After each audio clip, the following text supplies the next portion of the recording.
Seahawks! What's going on, Seahawk fans? It's Mitch here, back with another NFL record prediction. In this video, my record prediction for the Seattle Seahawks this 2022 regular season. Going game by game, determining the tough matchups, the easy matchups on your schedule. How will the Seahawks do post-Russell Wilson? That is the question that I will answer. If that sounds good, don't forget to spike the like button and subscribe to the channel for more BLV record predictions just like this. Also, let me know in the comment section below how you feel the Seahawks may do in 2022. And make sure to give me your record for the Seahawks. Now, let's pick some games. Seahawks fans, you call yourselves 12s, right? Walking around with those 12 jerseys, the 12th man. Well, I will say this. If you guys want to do better than I think you will do, you're going to have to show up to these home games and make a lot of noise. You're going to have to be real rowdy. More rowdy than you've ever been. Because let me tell you, no Russell Wilson, Drew Lock, or Geno Smith, with this roster, I just don't see it happening for the Seahawks this year in a good way. But that could be a good thing, right? Seattle may need a little bit of a rebuild. And just as you guys built that winning team and Legion of Boom, it was through the draft. So a rebuild is in order. And that means likely a rough season. And it's been a while since you guys have had a top pick. So you might like that. But yeah, this is not an easy schedule. Let's go through it. I'm just warning you, I don't think this is going to be very good. Okay. Week number 1. I'm paid to be honest, though. If you guys want to go to your Seahawk people, go to your biased Seahawk people and let them tell you that you're going to win 8 games. It's not going to happen, okay? Week number 1, you play the Broncos. This game is one of those where I will say, it's Monday night, it's in Seattle. I know you're going to be there. I know you're going to be loud. And I know it's going to be exciting because this is Russell Wilson homecoming. Now, I do believe the Broncos should win the game. And I will pick the Broncos to win the game. But if the Seahawks won, I would not be that surprised. Now, I do think Russ knowing a lot about your defensive scheme is going to help. I do think he is probably going to know more about your defense than Seattle knows about the Broncos offense, just because it's a new staff, it's a new quarterback in a new offense. But they will have familiarity with Russ's weaknesses, which will be interesting to watch how Pete Carroll coaches that. I'm not sure who the starting quarterback's going to be. Is it Geno Smith? Is it Drew Lock? I'm not sure. We'll see. But I do think this game's going to be close. I will say that. Week 2, you play the 49ers.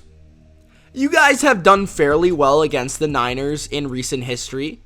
Pete Carroll has done a good job against Kyle Shanahan for the most part. But I will say, that was with Russell Wilson a majority of the time. So I think the Niners win this game in San Francisco. I do think there's a chance you could beat the Niners once this year.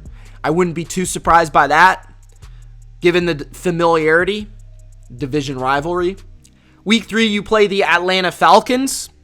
I think this is the first win of the year here. I think you win this game. Atlanta's not very good. Marcus Mariota going on the road. You know, that's an even quarterback matchup. Marcus Mariota and Drew Lock. Marcus Mariota and Geno Smith. There's not too much difference there. I think both teams have big weaknesses roster-wise. I do think you guys got better weapons. Perhaps better coaching. Maybe. Depending on which Pete Carroll we get, how much juicy fruit he is chewing. Week 4, the Detroit Lions. I'm going to go with the Lions here. Jared Goff beats the Seahawks in Detroit. Now, if you guys beat Jared Goff, it wouldn't be the first time. But I will go with the Lions there. I think they've got a stronger offensive line, a deceptively good defensive line, and some good playmakers. DeAndre Swift, TJ Hawkinson, DJ Chark, St. Brown, perhaps Jamison Williams by this time. Week 5, the New Orleans Saints in New Orleans. Very tough game, tough place to play. I think the Saints pull that one out. Week 6, the Cardinals. I think that you beat the Cardinals once this year. I'm going to say you win on the road and they beat you in Seattle, just for fun, whatever. I think familiarity definitely works in your favor against Cliff Kingsbury because he seems to run the same stuff all the time. So the second game, you'll kind of be able to track that down and realize that and put that into the game plan.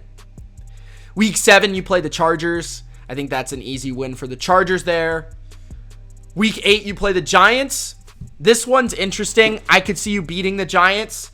I think I'm going to say you beat the Giants. Reason is, I like the Giants this year. I think they're going to be improved. I like their coaching staff. But they've got to go from the Giants, New York, all the way to Seattle.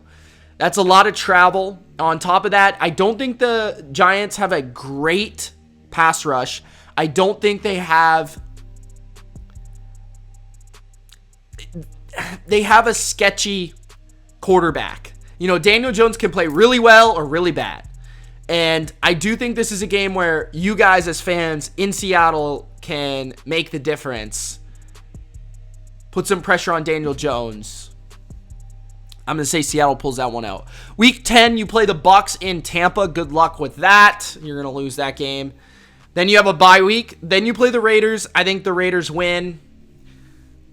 I mean, the Raiders got a really good offense. I can't see you matching up with the Raiders in this game. And I don't think you've got a good enough pass rush to really just dominate the front to make the matchups on the outside not matter so much. I mean, Darren Waller, Devontae Adams, Hunter Renfrow. Good running game. Josh McDaniels calling the plays, calling the shots. And I think they've got a solid defense. Week 13, the Rams. I'm going to go with the Rams. I think the Rams sweep you guys. I'm just going to be honest. I don't know how you're going to beat them this year. I just don't know. Week 14, you play the Panthers. I think I have the Panthers winning this game. This is going to be my Matt Corral game. Matt Corral is going to come through. My guy, Matt Corral. So that's me being biased. Maybe the Panthers lose that game. I mean, that's a game that you could win.